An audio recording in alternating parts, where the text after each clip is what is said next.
All right. Hey, everyone. This is Matt from The Matt Report, and this is the show where I interview folks who make a living using WordPress. And today I am delighted to have my good friend, John Nemo, on the show. John, how are you? Very good. How about yourself? Doing well, doing well. So, John, you're a web marketer. You're building a niche business. You're not a typical WordPress designer or developer. Why don't you introduce yourself and give folks the insight of the journey you've taken using WordPress? Right. Yeah, I would say to begin with, I'm not a typical user like you mentioned. I'm kind of was a WordPress idiot, frankly. Started out, my background is in PR and marketing and journalism. And so I recently, about 6 months ago, opened up my own marketing agency, Nemo Media Group. Have a real niche line of business, marketing mostly to debt collection agencies, financial service companies. The biggest line of business that we do is website building. And so literally what happened was, when I started, I needed to figure out how to build websites. And so I had used WordPress.com, dipped my toes in, knew enough, was intimidated by WordPress.org, didn't know anything about it, just sounded complicated, despite the promise of a 5-minute install and all that stuff. But what I found was once we got through that first project, that first site, working with a fabulous studio out of Boston that Matt's familiar with, but I love it. I'm totally in. I'm addicted. I love building the sites. The plugins to me are the biggest benefit, the biggest draw for me when I use it. Nice. Did you have an aha moment when you first started using WordPress, or when you discovered WordPress and said, you know what, I think I can use this to leverage for my business and create a service out of this? Definitely. Once I saw, again, moving from the little knowledge I had previously with WordPress.com, kind of the plugin templates where you can't really change anything. Once I got into WordPress.org, I had no idea about the whole ecosystem out there of developers, designers, people that offer 50, 100 different templates, plugins, all these things that made my life so much easier. That was the aha moment when I thought, well, how am I going to deal with SEO and coding every page? And I don't know how to do that. Well, there's a plugin, all-in-one SEO, or how do I make a mobile site? I don't know the first thing about mobile. Well, there's all kinds of different ones. The one I like best right now is Duda Mobile, D-U-D-A, Duda Mobile. But that's been a great one. That's a vendor that we use now for 3 or 4 different sites. Just being able to customize too has been huge. And so it's great because the clients, especially this industry with debt collection, aren't very familiar. Most of them, frankly, haven't updated their websites since about 1998.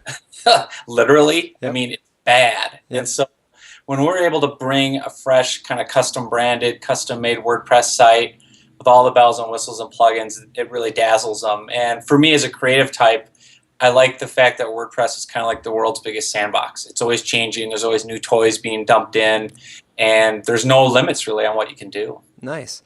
Going back to that aha moment, do you remember your very first WordPress website? Was it your own? Was it a blog maybe you were playing around with? How did that go? Yeah, it was mine. It was NemoMediaGroup.com, and I remember picking a template and starting to play with it and putting in hours upon hours learning WordPress. And I think the only way to really learn it is just to use it, obviously. And for your audience, it's like, well, no duh. It's probably hard to remember what it was like not knowing all the shortcuts and tricks.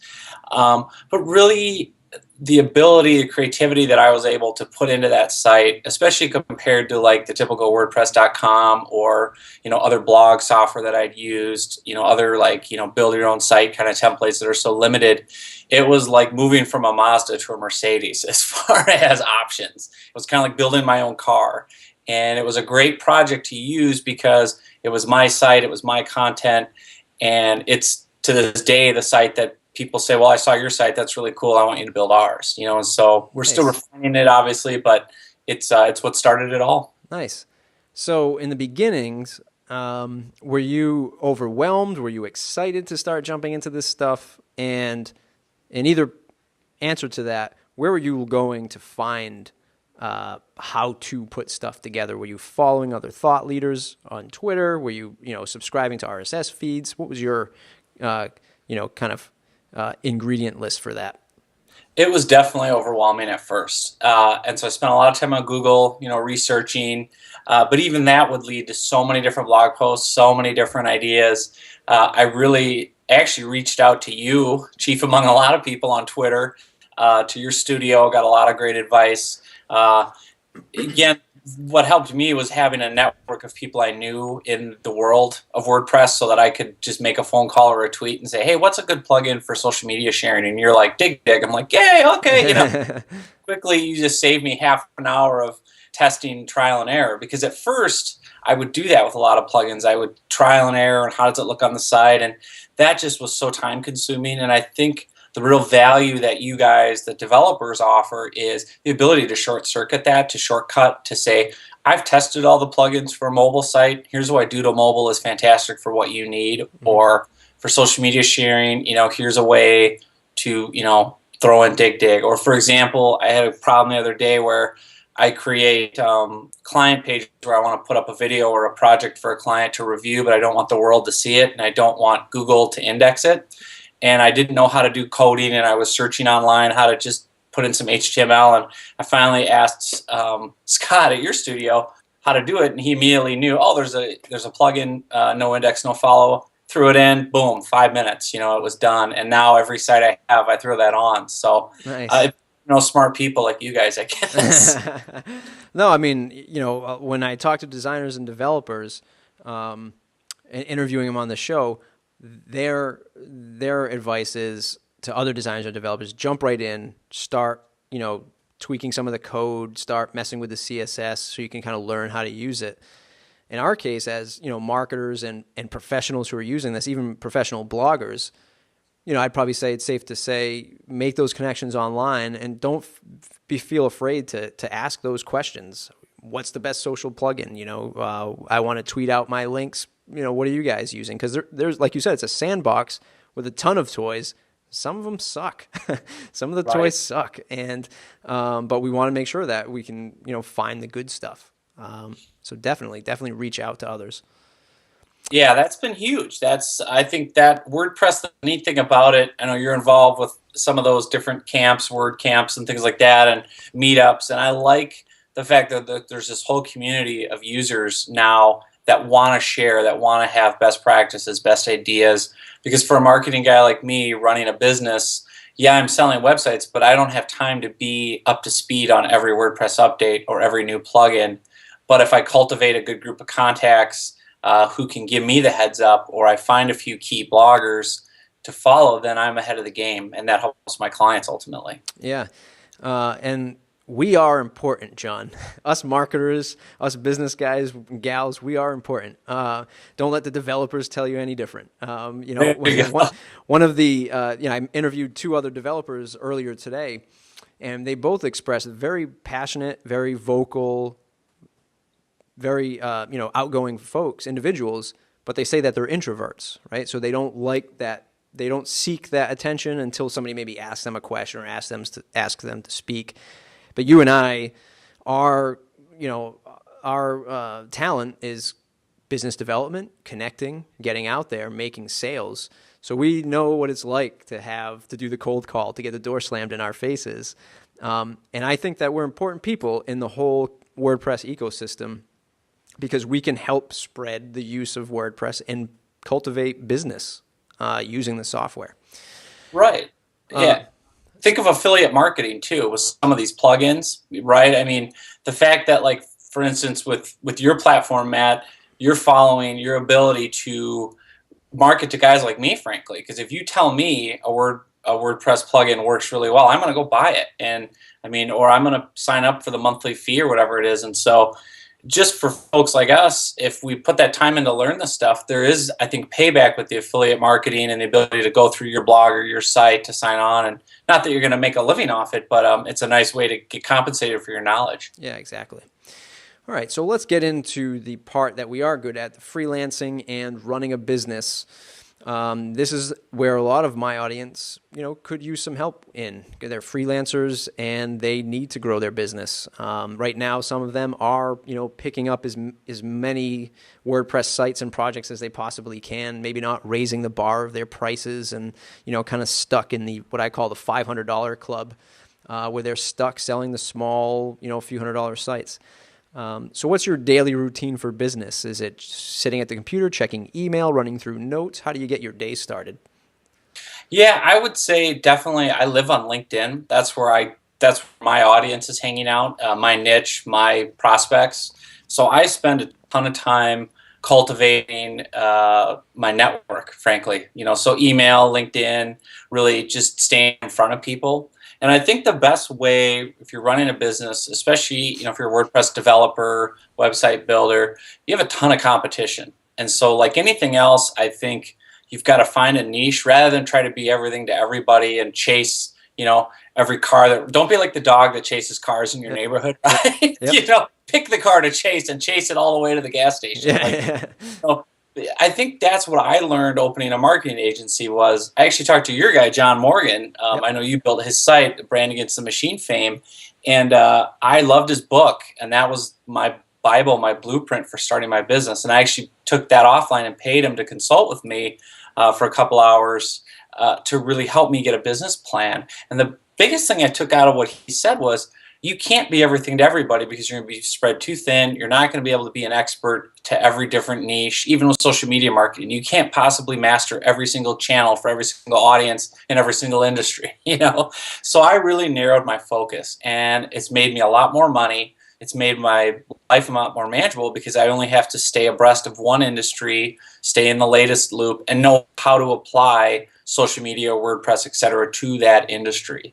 So my advice to a WordPress developer out there would be pick an industry that you love. Pick a hobby that you love. Is it photography? Is it something? Then go market to that audience, right? If you love photography and working with photographers and beautiful art, then market photography sites on WordPress. Be the best at that. Make that your niche, Yep. and rather than trying to build one for IBM and one for a photographer and one for a garbage collection company, because they all have different needs, right? And clients want it to be all about them. When I call Silicon Design Studio, I want to feel like I'm the only client. Oh yeah, we've been thinking about you all day. So it's the same approach with your clients. With my clients that I work with, they need to feel that, and I think they can't feel that if I'm trying to do 20 different industries. Because I'm not going to know about the latest news article or blog post that they care about. So that would be best advice. Yeah. That's great advice. And one of my past interviews was Brian Castle, and he started a site called Restaurant Engine.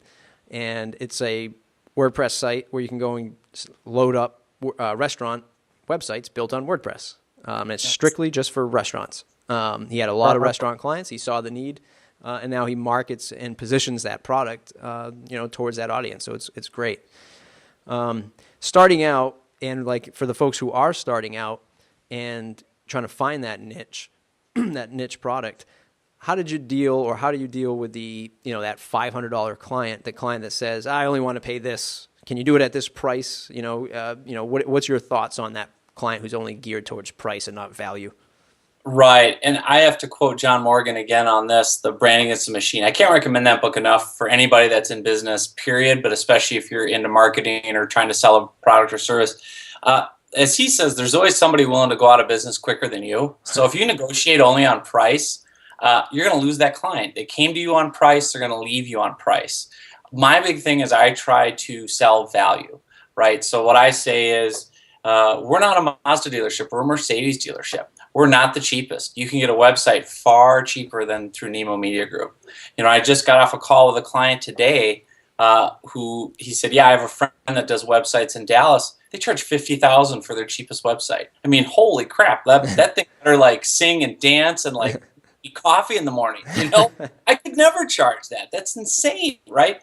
But they can because they only do certain amount of websites. They have a certain niche. They have a certain clientele, and they have their ability then to have the creativity and the special custom builds. So great, good for them. But that's their niche, and that's a value proposition. I think. I tend to, being a startup, my big weakness is I want to say yes to any and all business because, geez, I got to feed my kids, right? I want to just please everybody. But what I've learned very quickly is I want to negotiate on value and not on price because I'm willing to wheel and deal a little bit. But at the end of the day, if somebody's only concerned about price, then they're not going to stay with you long term. And you're not going to be happy with the end result because you're not going to be getting paid enough to justify what you're doing. Right. Yeah, no, it's absolutely, dead on. And my last interview today, we talked about red flags with clients. As soon as they say, "Well, what's your hourly rate?" I just want to get down to your hourly rate, and then, how long do you think a project's going to take? And then they kind of just max out or they just kind of look at the bottom line of hours.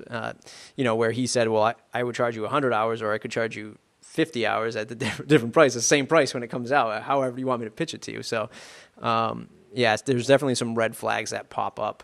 And it's funny, I brought up a red flag client that was supposed to have a meeting with me tomorrow. And based on when he called in, I already knew there was red flags like, I want to get this up as soon as possible. And oh, by the way, I want to be on the first page of Google when we get it up, like literally word for word. And I already knew what I was going into. So I sent an email after we had the phone call to just kind of outline like budgets and time frames, and minimum is like 45 days to get something out, that kind of thing from the ground up, and some of our budget projects and the price tag that went along with that particular project. And about an hour ago, his secretary called in and said that he wasn't going to be able to make the meeting, but he'll reschedule with me. So I kind of already know where that one's going. So check out for those red flags. Aside from finding that niche, can you share anything else that really works for your business that you think other freelancers or those startups can benefit from? Yeah, I mean, the biggest thing is one of the other books that I've based my whole business on is the Dale Carnegie book, How to Win Friends and Influence People. If you haven't read that, I mean, it was written in, I think, 1929 or something like that. It's still relevant today because people don't change. I think the biggest thing I have found is you have to talk to people about what they want, what's in it for me, what's in it for them. When I first started marketing my business, it was all about John Nemo and my background and why I'm really good and qualified and all the success and awards. Nobody cares. What are you going to do for me, man? How are you going to make me money, Nemo? Like, I deal with bottom line debt collectors. These guys collect money for a living. They count pennies for a living. I don't care about your fancy journalism background. Like, dude, how are you going to make me money and get me clients? Once I switched my marketing prism and started saying, okay, here's how I'm going to make debt collection agency X more money and bring you more clients. I'm going to use these tools that I've learned. Then they're all ears. So I think that's the big thing. The other advice I would give you is to do, frankly, what you did with me, Matt. When you got me as a client, you just treated me like a human being. You were helpful. You weren't pushy. You would interact with me just out of the blue, friendly, and you demonstrated thought leadership. So I knew when I needed a WordPress guy or a hosting company or a developer, oh yeah, I know that guy Matt for Twitter. I'll give him a shout, And so even my favorite story is Send It in Jerome. I have a client out in Delaware. One of the things I do with LinkedIn when I go prospecting is I look at people's LinkedIn profiles and I try to gather a little bit of info about who they are personally, what are their interests and hobbies. This guy went to the University of Pittsburgh in the early 1980s, and I'm a huge sports fan, so I knew, Pitt, early 80s, that was Dan Marino, was there at the time. And so my first email to the guy after we connected on LinkedIn was, hey, I saw you went to Pitt, early 80s. Man, those are some good football teams, Dan Marino. And he's like, Dan Marino, he recruited me. I played football there. Next thing you know, he wants to talk Pitt football for half an hour. That got him on the phone, right? We had a friendly exchange. The next thing, I ran across a YouTube clip of this famous dunk. Jerome Lane played for Pittsburgh in the mid to late 80s, and he famously dunked a ball during a game, and it broke the backboard, shattered the glass, and Bill Rafferty, the famous CBS commentator, did his line, "Send it in, Jerome!" I found the YouTube clip, and I thought, I'm going to send it to this prospect. He'll get a kick out of it. He's a Pitt guy. And, of course, he went bananas and loved it. And, it took me 30 seconds to send it to him from YouTube. Well, I just closed a huge deal with him, probably 20 grand worth of marketing services. Nice. And at the end of the call, he goes, what closed it for me, Nemo, was Send It in, Jerome. Really? Yeah. I like working with you. You're a fun guy, and that's sometimes it's as simple as that. So I think rather than just trying to spam people with marketing offers that are kind of shooting out of a megaphone, try to listen a little bit, engage them, talk about what they're interested in, talk about what they're passionate about, and then how you can solve a problem, fit a need. Because we're all kind of self-centered and like to talk about ourselves and what our business is doing. And so if you want to pitch me as a vendor, pitch me about how you're going to get Nemo Media Group more clients and money. I'm all ears. And if you want to throw in some Minnesota Vikings trash talk, bring it. Like, I'd love Awesome. my blood up, and I'll start talking smack, and I'll go, that guy's next time I need to do business, maybe I'll talk to him. So. Yeah. Nice. Yeah, I mean, I've been doing a talk about selling WordPress and selling websites to at local events, the local WordCamp. I was recently interviewed on Freelance Jam about selling WordPress sites, and my background was growing up in the car industry and selling cars. My dad and I started this company about 5 years ago, and taking that background of having to literally walk up to people in the car lot, introduce yourself, shake hands, and then get the immediate, I'm just looking, hand up in your face and please leave me. That's okay. I know how to deal with rejection now, but I think it's the same thing. I think folks really need to be a car salesman for a day or a week or some kind of sales position, so they're not just designers and developers where designers think that, oh yeah, everybody's going to love my work. I'm a badass designer. It's going to be so easy to sell. I mean, I can make awesome sites, but nobody cares. Or Right. I'm a developer who can make your site, dance and sing and do all this stuff, but nobody cares. It's their bottom line. So how do you pitch them, and how do you stay up with them and send them fun little quirky things like that? That's the stuff that is kind of missing when they're in code or when they're in design and Photoshop all day. They just don't see that kind of interaction. So that's good stuff. I was going to say, too, one of the other things is play off the competitive advantages. For example, in the industry that I service, the debt collection industry, there are a lot of like junior high kids. They're hyper competitive, and they're all kind of cutthroat businessmen. They all want to win, right? And so when I'm building a really cool new site or a new marketing tool for a debt collection agency, I'll send it to my other clients or prospects and go, look, this guy's kicking your butt. You see this? Wait a minute, how did he get that? I want one of those, right? So whether it's a mobile app or a new site, I'm a shameless self-promoter. And so I always, and again, find an excuse to get in front of them without being pushy, without having my hand out asking for money. That's the key, is just to have a friendly relationship, being able to just stay in front of them, but also being competitive, going, hey, do you know about this latest trick or technique? The other guy, the Send It In Jerome guy, I gave him tons of free advice without ever asking for money, because I knew from the beginning he's going to see the value. And he told me, along with Send It In Jerome, that what sold him on me was, he goes, I knew you really knew your stuff, because you kept sending me emails without anything attached saying, hey, do you know about this YouTube trick or this SEO trick or how to use LinkedIn and do this and that? And so by the time he wanted to spend money, he knew where to go. Nice. Do you have any particular weakness that you can identify, but it's offset because of the software WordPress or its community? Is it something that WordPress does that you can be like, whew, finally it's just kind of hands off, I can give this to the client, and that solves a good chunk of them having to rely on me? Or is there some other weakness that you look for in the WordPress community to help you out? Definitely. Coding, customizing is the big thing that I'm weak at. I mean, I'm not a developer, so I know enough, as they say, to be dangerous and to get in and do a basic WordPress site. I rely heavily on plugins, like that no index, no follow plugin, right? The fact that Scott found that for me saved me, 100 hours of trying to learn how to learn the workarounds, and the fact that Scott told me, well, you can't even put that code in with the WordPress format, blah, blah, blah. It wouldn't have worked. I'm like, oh my God, I would have been spending hours banging my head against the table going, why isn't this coding working? I copied it off a Google site, So I think where developers can really make their money is with marketing guys like me, is I know enough how to do a good site where you can really help me. Where my weaknesses are is I don't know what the best plugins are, and I don't have time to do trial and error. And secondly, the custom solutions, right? The custom design, the custom coding, the tweaks, right? I can't count the number of times with the websites I'm making right now that I will come to your studio or whoever it might be and say, hey, the client just asked to have this crazy thing. They want an extra set of sliders on an interior page, and I don't know how the hell to do that, And so that makes the developer more money, because they can go, oh, I can code that and it'll be this much. And for me, it solves a problem, and it keeps the project momentum moving. Doesn't ground the whole thing to a halt, and I'm willing to spend that money because I'm already invested. I'm into your project.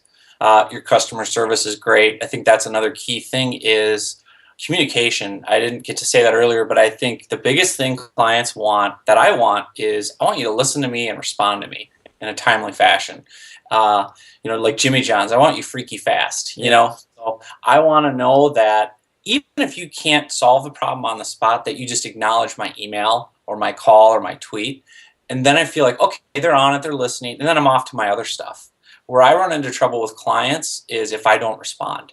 And then they think, oh, he doesn't care about me, because everyone thinks they're your only client. Yeah. Their email is the only email you've got. Yep.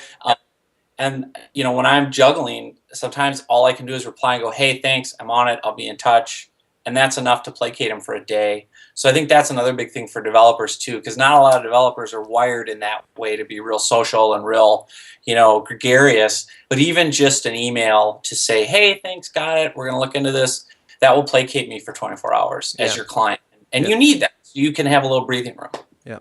And on the flip side, the developers and designers who are going to the end user like we are, and then that end user, famously, and I'll throw this out there, lawyers will take forever to respond to you and to get, to make decisions. How do you handle that from the being, knowing business and dealing with business guys all day long? What are your tips and tactics to get the client to move? This is good because I got burned on this early on. When I started my business, I did mostly handshake agreements, right? Real simple one-page contracts, even for websites. And I got one, client in particular that is just dragging and dragging and dragging. And so they're basically holding me hostage for the second half of the project payment because the thing's not done. Well, it's not my end. It's just they're not approving stuff. So what I've learned is to build into the contract timelines to say, we're going to deliver X by X. You're going to respond within, 10 days. If you don't, this will happen, right? Or if we go over this deadline, there's a penalty of this. I mean, trying to kind of guard yourself a little bit. I mean, you can approach that on the front end by trying to know your clients really well, and you can trust each other and you're friendly, but that's not always the case, especially if you get bigger and start getting clients all over that you don't know. I think loading your contracts up, not getting over the top with a bunch of lawyerese and legalese, but just building in some protections for you so that a couple things won't happen. You won't get feature creep where the client goes, well, I wanted to add that too. Could you put this in? I've got this one, my first web project I ever did. It's still not done, and it's been like 9 months because they keep going, let's add that. Well, I didn't put in the contract that they couldn't, right? Now I have in the contract, you get this many revisions, you get this many features, here's what we're putting in. If you don't do that, or if you want to go above and beyond that, it's an hourly fee. If we go past this deadline, you're still paying me this much, this installment. So whether or not the site is done, you're paying me because I'll have my stuff delivered. If you don't respond and don't give me edits, that's on you, but I'm getting paid. So I've learned that. I think that's the big thing is put that time into the front end of the contract. You're going to have to just put a lot of time in one time to create a good template, a good contract, but that'll save you a lot of headache and money, frankly, down the line. Yeah, and I think what you have on your side is your portfolio, and since they're all debt collectors, I'm sure you can scare some new clients to say, "Hey, I know some people. I know some people that will come after you." Hey, yeah, yeah. Well, the best part is trying to collect from debt collectors. If you don't, no, but and it's and it's not unusual across any industry. I'm the same way, frankly, as a client where people have to harass me to get stuff done. People will have to say, hey, we need you to get your approval so we can put this custom build in on the WordPress site. Oh, sorry, yeah, I forgot. Thanks for nagging me. And there's a fine art to politely nagging a client. But I think the more you can be firm as far as deadlines, and the more you can just say, payment-wise, I'm getting this much up front, and after 90 days, you're going to pay me this much. My work will be done within 90 days. And that kind of is how it can work. Nice. So let's kind of talk about WordPress as it is. What's your one, my first question is, what is it about WordPress that enables you to make a living using it? I think I've kind of already hit upon that. So what's your one gripe about WordPress, and how do you think it can be improved?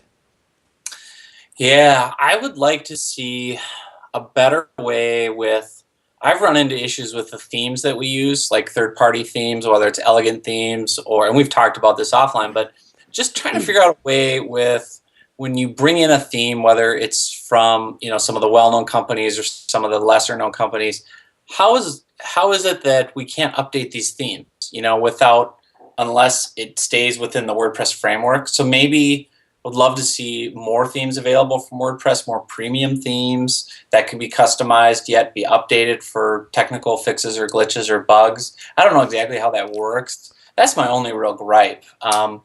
Otherwise, it'd be nice to have support maybe a little more human interaction, rather than just forums. But the way I've worked around that is knowing people like you, Yeah. or Yep. finding a community of users. And I think that was kind of the vision of WordPress to begin with, if I'm not mistaken, was, hey, let's all take this, let's all run with it, we all own it in a sense, let's all improve it and tweak it. So overall, though, I think it's a great model, and I'll never design on anything else. Yep. Frankly, it works really well. So the audience knows what frameworks, themes, and maybe premium plugins that you're using, so they can get a feel for that. Yeah, the themes that I have liked, I've looked a lot. I like elegant themes. I think it's elegantthemes.com. Their customer service is tough because it's like a lot of people, it's like forums. You post a message and a day or two later they respond with some string of code, and it's like these Russian guys, with cigarettes in their mouth on their avatar. It's like, Nexi, put in code here. It's not the ideal customer service model, but their themes are really cool. Yeah. And I then end up paying a developer to tweak those for me, right, and then do custom builds and add-ons.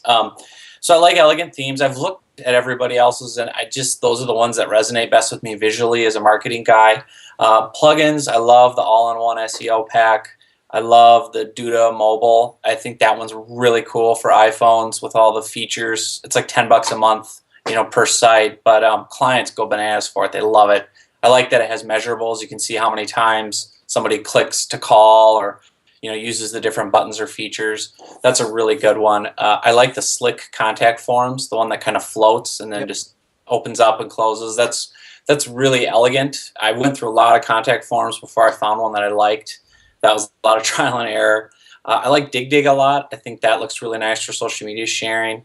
I've found that I can't live without the Jetpack, the WordPress.com Jetpack plugin. It's so, for a novice like me, it's so nice to have everything in one place as far as commenting and widgets and social media plugins and all kinds of things. Those are kind of my bread and butter. I also use Easy Video Player for video. Yep. I really like those guys. You can do a lot of really good sales and marketing stuff with their software that you can't with YouTube.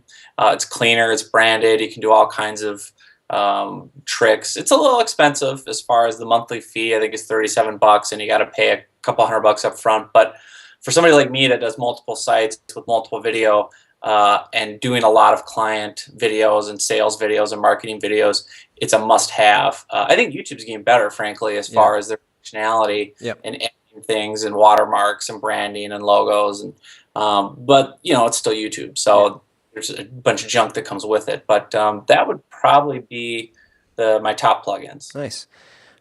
So for the theme designer out there or developer, what sells you on elegant themes? Is it simply the looks, or is it the function, or is it the combination of both?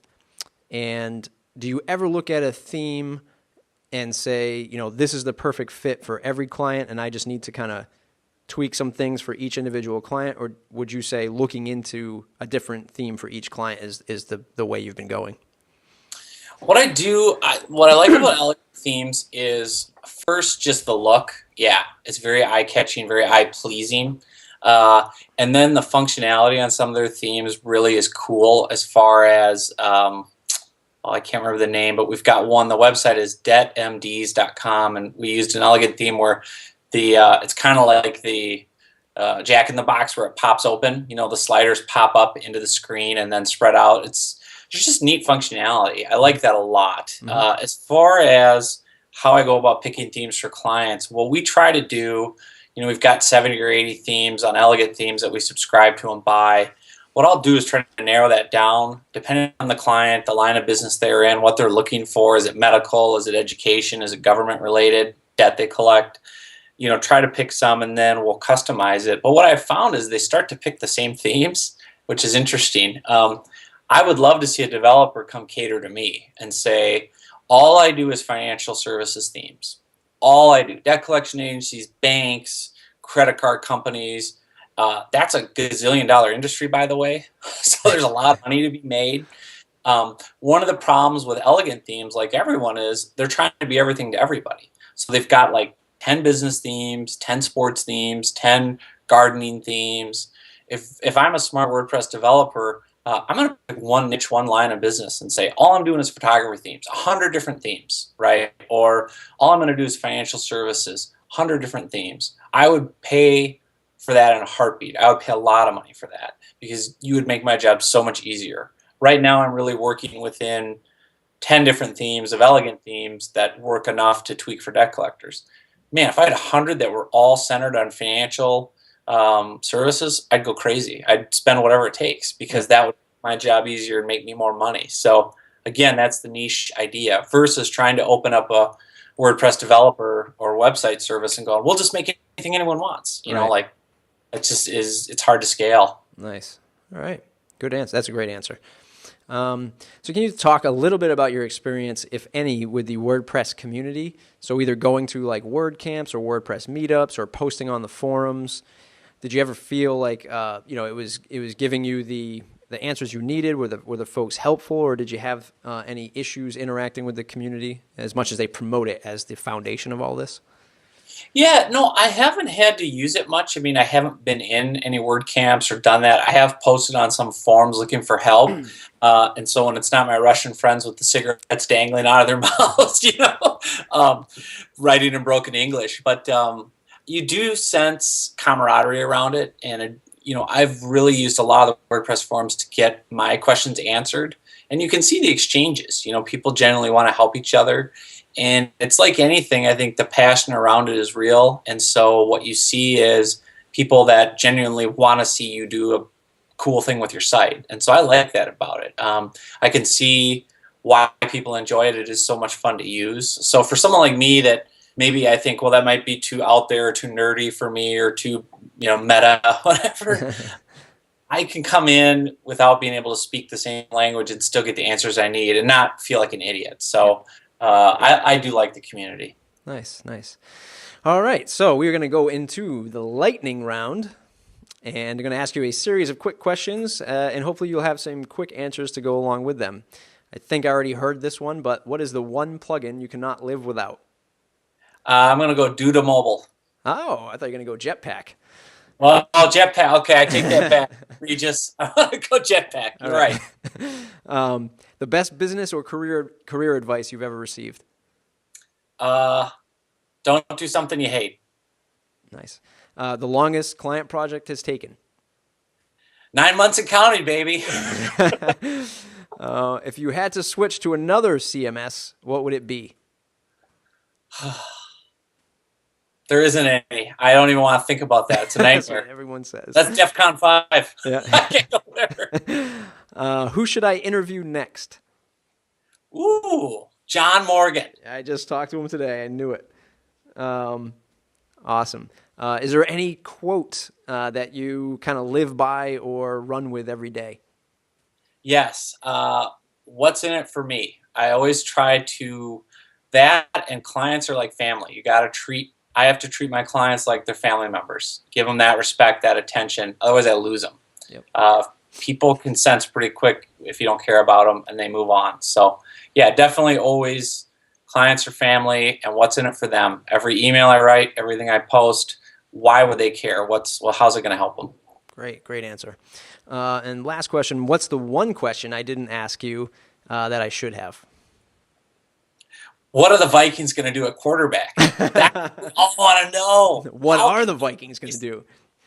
Adrian Peterson, he's superhuman. They're killing me. And I hate the Patriots. I've hated them forever. And all you guys do is win. I'm so tired of it. It's tough. It's tough up here. I think you did a great job there. You left no stone unturned. Yep. Awesome. Thank you very much. All right.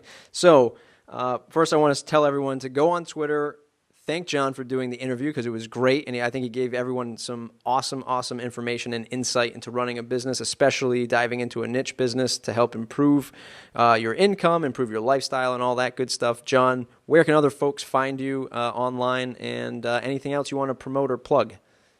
Yeah, Twitter, just John Nemo PR. The website for our company, nemomediagroup.com. Hey, if you know any debt collectors, send them my way. Nice. That's it. Absolutely. Absolutely. When are you going to write a book? I've already written 4. So in my previous life, I wrote 3 novels and a nonfiction book back when I was a journalist. But I do want to do a book at some point, a business book, but too busy right now. But you'll be my first interview. Don't worry. Brand against the machine. Get John in here. Start, throwing some karate moves at him. He's so good. I don't even want to try to compete with that guy. He's like the Zen master.